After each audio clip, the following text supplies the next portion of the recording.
the Mayor of Bogota and C40 Vice Chair for Latin America on Gender Equality and Women's Empowerment, to make a statement. Madam, you have the floor. Thank you so much. Dear members of the United Nations and members of the Global Task Force of Local and Regional Governments, all its members, colleagues from civil society, academia, and other constituencies of the new urban agenda. The only way to lead is to lead by example. And the first woman, a diverse woman, the daughter of a teacher to become mayor of Bogota, Colombia, a country of 200 years of republicanism and a city of 34 years of popularly elected governments. I can attest, as advocate, citizen, and mayor, what happens when we take seriously the implementation of the Paris Climate Agreement, the SDGs, and the new urban agenda. What happens is that green and ecological areas grow by 30% in the Master Urban Plan of Bogota's by first time in history, instead of destroying urban and ecological areas. What happens is that the flow of waters and the conservation of the most precious natural areas guide the urban development instead of being destroyed and subjugated by it. What happens is that a Master Urban Plan granted by first time the majority of the public investment and public space to pedestrians, bike riders, green corridors, and clean transportation, instead to granted it to cars and avenues. What happens is that by first time, gender is not only a perspective, but an actual civic system of care that recognize, reduce, and redistribute unpaid care work from the shoulders of 1.2 million women so that they can get education and jobs and economic independence.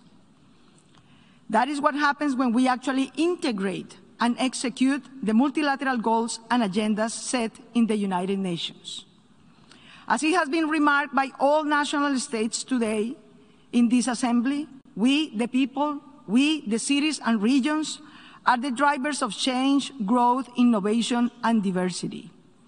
Dear states of the United Nations, we, the people, and the local and regional governments are not only the first responders to emergencies such as the COVID-19, we are the always crafters of practical and physical solutions and the executors and achievers of any goal or plan agreed in these multilateral scenarios. Let's be clear, non-multilateral goal, whether the Paris Climate Agreement, the SDGs of the new urban agenda, or global peace, will be achieved in the 21st century without the full integration of local and regional governments to the multiple and multilateral scenarios. We are at a turning point in humanity's history. Maybe we are in a similar situation that the world was facing in the 1930s.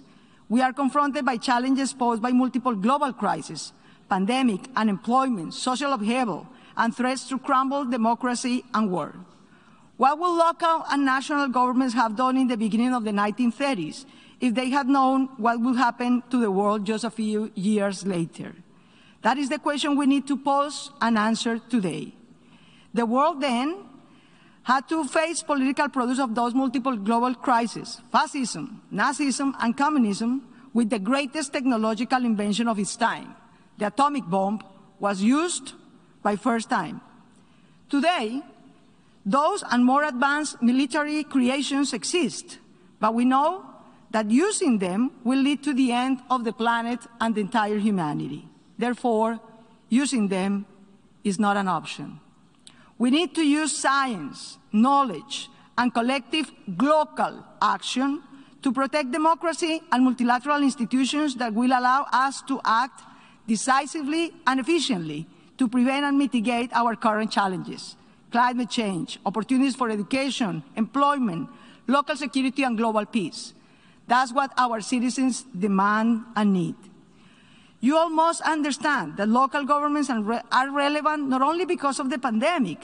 We matter, and we are seated here because we have been the first responders to all local challenges: the pandemic, social crisis, the protection of democracy, sustainable development, so on and so forth.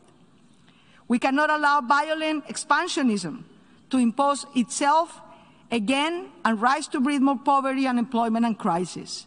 Today, it is Mariupol and Ukraine, but tomorrow could be any of our cities or countries. The United Nations must guarantee today that the mission for which it was created is actually achieved: world peace. This new multilateralism must include local, regional, and national governments. Thank you for the opportunity to speak today.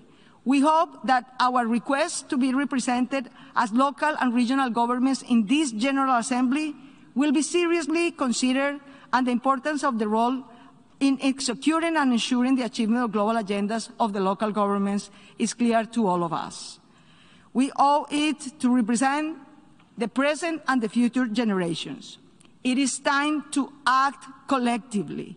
It is now or now that we must act together to ensure seriously that no human being and no place is left behind. Thank you very much. I thank Ms. Lopez for her statement.